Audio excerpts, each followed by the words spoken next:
નમસ્કાર મિત્રો આજે આપણે વાત કરીશું જમીનની માપણીની ઓનલાઈન અરજી કેવી રીતે કરવી। જી હા મિત્રો, જમીનની માપણી ઓનલાઈન અરજી કેવી રીતે કરવી એના વિશે તો વાત કરીશું જ, પરંતુ એના પહેલા અરજી કરતા પહેલા અમુક જે એના નિયમો છે, બેઝિક જે ક્રાઇટેરિયા છે એના વિશે વાત કરીશું। આપણે સૌપ્રથમ વાત કરીશું કે જમીન જે છે એની માપણી 3 પ્રકારની હોય છે। કયા 3 પ્રકારની હોય છે એના વિશે વાત કરીશું આપણે। ત્યાર પછી તમે જમીન જે છે તો એ 2 પ્રકારથી માપણી કરી શકાય છે। જો તમારે સામાન્ય અને અર્જન્ટ, મતલબ કે અર્જન્ટ કરશો તો 30 દિવસની અંદર જ તમારી માપણી થઈ જશે અને સામાન્યમાં 60 દિવસ લાગે છે અને એનાથી વધારે પણ લાગી શકે છે। તો એની ફી જે છે એ અલગ અલગ ફી હોય છે। કેટલી ફી હોય છે એના વિશે વાત કરીશું આપણે, અને કુલ કેટલો ખર્ચો આવશે એના વિશે વાત કરીશું। અને બીજી એના સિવાયની જે ઘણી બધી જે મુદ્દાસર, મતલબ કે અમુક બેઝિક માહિતી છે તેના વિશે વિગતવાર વાત કરીશું આપણે। તો વિડીયોને લાસ્ટ સુધી જોતા રહેજો। તો ચાલો શરૂ કરીએ। સૌપ્રથમ જે છે જમીન માપણીના 3 પ્રકારો હોય છે મિત્રો। એ 3 પ્રકારો કયા છે? તો કે એક તો હદ માપણી છે। હદ માપણી ક્યારે કરાવવાની હોય છે? તો કે ભાઈ મૂળ સર્વે નંબર આખાની હદ માપણી કરાવવાની હોય છે। સર્વે નંબર પૂરા આખા ખેતરની માપણી કરાવવાની હોય ત્યારે હદ માપણી તમારે સિલેક્ટ કરવાની હોય છે। ત્યાર પછી પૈકી માપણી, મતલબ કે આખા સર્વે નંબરમાં પૈકી થયા હોય, મતલબ કે એ સર્વે નંબરમાં જે પૈકી પડ્યા હોય તો એ પૈકીની જે તમારે માપણી કરવાની હોય તો તમારે પૈકી સિલેક્ટ કરવાનું। અને હિસ્સા માપણી લાસ્ટની અંદર વાત કરીએ આપણે તો આખા સર્વે નંબરમાં પૈકી જે કબજેદાર હોય, મતલબ કે તમારા ભાગની જે જમીન હોય એની વહેંચણી થઈ હોય તો એવા હિસ્સાની માપણી કરવામાં તમારે હિસ્સા માપણી સિલેક્ટ કરવાની હોય છે।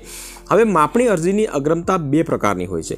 એક તો સામાન્ય હોય છે જેનો નિકાલ 60 દિવસમાં આવે છે, અને અર્જન્ટ જે છે તો 30 દિવસમાં આવે છે। પરંતુ અર્જન્ટ તમે કરાવશો તો તમારે 3 ગણી ફી ભરવી પડશે। તો સામાન્યની 600 રૂપિયા છે, તો અર્જન્ટ જે છે તો એની 1800 રૂપિયા ફી થશે। બીજી એક ખાસ બાબત તમને જણાવી દઉં મિત્રો કે આ જે 3 પેજની જે પીડીએફ છે તો હું નીચે ડિસ્ક્રિપ્શન બોક્સમાં રાખી દઈશ, તો ત્યાંથી તમે એક વખત વાંચી લેશો તો તમને મોસ્ટ ઓફલી જે છે તમારા બધા પ્રશ્નોનું સોલ્યુશન થઈ જશે। કારણ કે અરજી કર્યા પછી તમારે પેમેન્ટ કેવી રીતે કરવું એ આપણે આગળ વાત કરીએ છીએ, બરાબર, પરંતુ બની શકે કે આમાં તમે એક વખત વાંચી લેશો તો તમે એમાં પેમેન્ટ સ્લીપ ને ઘણી બધી એના વિશેષ માહિતી છે તો એ તમે વાંચવી હોય તો વાંચી શકશો, બરાબર। 3 પેજની પીડીએફ છે। હવે આપણે અરજી કેવી રીતે કરવી, ક્યાંથી કરવી એના વિશે વાત કરીએ। હવે તમારા મોબાઈલની અંદર અથવા તો લેપટોપની અંદર કોઈ પણ બ્રાઉઝર ઓપન કરી અને તમે આ લખવાનું છે IORA લખશો એટલે અહીંયા ઓફિશિયલી વેબસાઇટ અહીંયા ઓપન થઈ જશે। તો એના ઉપર આપણે અહીંથી ડાયરેક્ટ ક્લિક કરી લેશું। એના ઉપર ક્લિક કર્યા પછી તમે જોઈ શકો છો ઓનલાઈન એપ્લિકેશન, તો એના ઉપર આપણે ક્લિક કરવાનું। એના ઉપર ક્લિક કરશો એટલે ત્યાર પછી તમારે અહીંયા નવી અરજી ઓલરેડી અહીંયા આવી જશે, અને અહીંયા અરજીનો હેતુ શું છે એ સિલેક્ટ કરવાનું છે। તો અરજીનો હેતુ છે એ અહીંયા તમારે જમીન માપણી સંબંધિત અરજી, એના ઉપર તમારે અહીંથી ક્લિક કરી દેવાનું છે, અને ત્યાર પછી અરજીનો પ્રકાર તમારે અહીંથી સિલેક્ટ કરવાનો છે। તો એક જ ઓપ્શન આવશે, તમારે એ સિલેક્ટ કરી લેવાનું છે। મોબાઈલ નંબર તમારે લખવાનો છે અને ત્યાર પછી ઈમેલ આઈડી ટાઈપ કરવાની છે। આ જે કેપ્ચા કોડ છે એ કેપ્ચા કોડ અહીં નીચે ટાઈપ કરી અને જનરેટ OTP એના ઉપર આપણે અહીંથી ક્લિક કરવાનું છે। જનરેટ OTP કરશો એટલે તમારે આમાં બંનેમાં અલગ અલગ OTP આવશે। મોબાઈલ નંબરમાં પણ અલગ OTP હશે અને ઈમેલ આઈડીમાં પણ અલગ OTP હશે। તો બેમાં અલગ અલગ OTP નંબર ટાઈપ કરીને તમારે સબમિટ ઉપર ક્લિક કરવાનું છે। આપણે જિલ્લો પસંદ કરવાનો બાકી રહ્યો એટલે આ તમારે જિલ્લો, તાલુકો અને ગામનું નામ, આ બધી વસ્તુ તમારે અહીંથી ક્લિક કરી અને પછી આગળ વધવાનું છે। ત્યાર પછી કંઈક આ પ્રમાણે ઇન્ટરફેસ થશે। અહીંયા તમારે અરજીનો પ્રકાર તમારે સિલેક્ટ કરવાનો છે કે હદ માપણી કરવાની છે, પૈકી માપણી કરવાની છે કે હિસ્સા માપણી કરવાની છે, બરાબર। તો આપણે અહીં હદ માપણી સિલેક્ટ કરીએ। તમારે જે લાગતું હોય એ તમારે સિલેક્ટ કરવાનું છે, પરંતુ એક સર્વે નંબર જે છે એ મતલબ કે અલગ અલગ જગ્યાએ હોય તો તમારે અલગ અલગ અરજી કરવાની રહેશે। તો હદ માપણી આપણે સિલેક્ટ કરી ત્યાર પછી અહીંયા તમારે માપણી કરવા માટે સર્વે નંબર, બ્લોક નંબર અથવા 7 નંબરમાં અરજદારનું નામ છે કે નહીં, તો આપણે અહીંયા હા સિલેક્ટ કર્યું છે। ત્યાર પછી આગળ તમારે અહીંયા તમારું નામ, અરજદારનું નામ, પિતાનું નામ અને સરનેમ લખવાની છે। અરજદારનું સરનામું તમારે લખવાનું છે, પિનકોડ નંબર જે હોય તો તમારે લખવાનું છે। ત્યાર પછીની વિગત અહીંયા આવી જશે। ત્યાર પછી વાત કરીએ અહીંયા અરજદારનો પ્રકાર શું છે, તો અરજદારનો પ્રકાર વ્યક્તિગત જ મોસ્ટ ઓફલી હોય છે। સંસ્થાકીય હોય તો સંસ્થાકીય તમારે લખી શકો છો। માપણીની અગ્રતા જે છે એ કઈ રાખવાની છે, સામાન્ય રાખવાની છે કે અર્જન્ટ રાખવાની છે? જો સામાન્ય રાખશો તો 600 રૂપિયા હેક્ટર દીઠ જે છે હેક્ટર દીઠ હોય છે, અને જો અર્જન્ટ કરશો તો તમારે 1800 રૂપિયા હેક્ટર દીઠ હોય છે, જે 30 દિવસની અંદર એનો નિકાલ આવશે। તો મોસ્ટ ઓફલી આપણે અર્જન્ટ કરતા હોય છે તો આપણે અર્જન્ટ કરી દેશું અહીંયા। ત્યાર પછી અરજદારને અક્ષાંશ રેખાંશ કોર્ડિનેટરની જરૂર છે, મોસ્ટ ઓફલી કોઈ જરૂરિયાત નથી, એટલા માટે ના કરીને આગળ વધી જશું।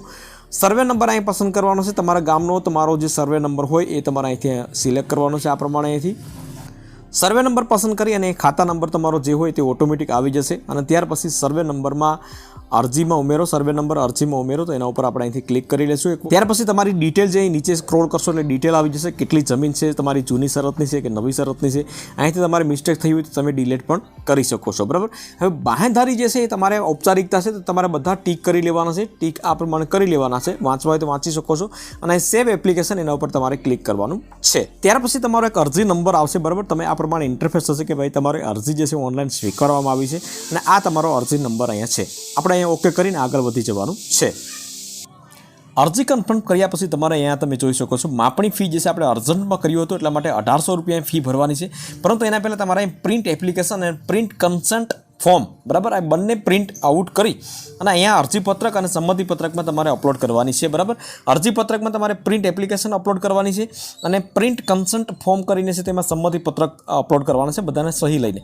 તો પહેલાં પ્રિન્ટ એપ્લિકેશન ઉપર ક્લિક કરીશું આપણે. તો આ પ્રમાણનો અરજી પ્રિન્ટ એક પેજ છે, બરાબર, અને એમાં તમારા સર્વે નંબર, ખાતા નંબર, તમામ વસ્તુ હશે. તમારી ફી કેટલી ભરવાની છે એ પણ હશે, તમામ માહિતી હશે અને લાસ્ટમાં તમારે પ્રિન્ટ આઉટ કરી અને એ તમારે એની સહી કરવાની છે. સહી કરીને ત્યાર પછી તમારે અપલોડ કરવાનું છે.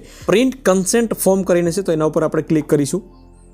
એના ઉપર ક્લિક કરશો એટલે પીડીએફ બીજી ડાઉનલોડ થઈ જશે. ડાઉનલોડ થઈ જશે તો એમાં તમામના જે સહમતિ જે છે તો એમાં સહી કરવાની રહેશે, મતલબ કે સહમતિપત્રક છે તો તમામની મંજૂરી લેવી પડશે, સહી કરવી પડશે અને ત્યાર પછી તમારે એ બંને ડોક્યુમેન્ટ અહીંયા ચૂઝ ફાઇલ કરીને એટલે તમારા મોબાઈલમાંથી તમે એ ફાઇલ અપલોડ કરવાની છે અને અપલોડ કરો, બંનેમાં તો અપલોડ થઈ જશે, બરાબર. ત્યાર પછી અહીંયા ફ્રીઝેડ ડોક્યુમેન્ટ કરીને છે એના ઉપર તમારે ક્લિક કરવાનું છે. આ પ્રમાણે સ્ટેપ બાય સ્ટેપ તમે અપલોડ કરશો તો ડોક્યુમેન્ટ અપલોડ સક્સેસફુલ, પરંતુ પીડીએફ જ અપલોડ થશે, બરાબર. ફોટો પાડીને તમે અપલોડ કરશો પરંતુ પીડીએફ જ અપલોડ થશે, પીડીએફ સિવાયની જેપીજી ફાઇલ અપલોડ નહીં થાય. તો એ વસ્તુ તમારે ખાસ યાદ રાખવાની છે. તો અહીંયા તમારે એકમાં અપલોડ થઈ ગયું છે, બીજોમાં તમારે અપલોડ કરવાનું છે. હવે ફ્રીઝેડ ડોક્યુમેન્ટ ઉપર ક્લિક કરશો એટલે તમે જોઈ શકો છો ડોક્યુમેન્ટ લોક થઈ ગયેલ છે, એના ઉપર આપણે આ પ્રમાણે ઇન્ટરફેસ થઈ જશે. તમે જોઈ શકો છો માપણીની અરજીના ડોક્યુમેન્ટ લોક થઈ ગયેલ છે. આપની અરજી પ્રી સ્ક્રુટીમાં મોકલાવેલ છે. માપણીની અરજી પ્રી સ્ક્રુટીમાં સ્વીકારાયા બાદ અરજદારે IORA પોર્ટલ પર માપણી ફી ભરવાની રહેશે. માપણી ફી ભરાયા બાદ મોજણીની કામગીરી ટૂંક સમયમાં હાથ ધરવામાં આવશે. મતલબ કે તમારે જે ચલણ જે છે, ફી છે એ હમણાં નથી ભરવાની. તમારું મોકલાવેલ છે અરજી અને એ તમારી એક્સેપ્ટ થયા પછી તમને મેસેજ આવશે અને ત્યાર પછી તમારે ઓનલાઈન જે પણ તમારો 1800 રૂપિયા અથવા તો 600 રૂપિયા એ તમારે ફી હશે એ તમારે ભરવાનું રહેશે. તો આ પ્રમાણે સિમ્પલ રીતે તમે જમીન માપણી માટે અરજી કરી શકો છો. મિત્રો, આમાં તમને કોઈ પ્રશ્ન હોય તો તમે કોમેન્ટ કરી શકો છો. વિડીયો ગમ્યો હોય તો વિડીયોને એક લાઇક જરૂરથી કરી લેજો, શેર કરજો અને ચેનલ ઉપર નવા આવ્યા હોય તો ચેનલને સબસ્ક્રાઈબ જરૂરથી કરી લેજો.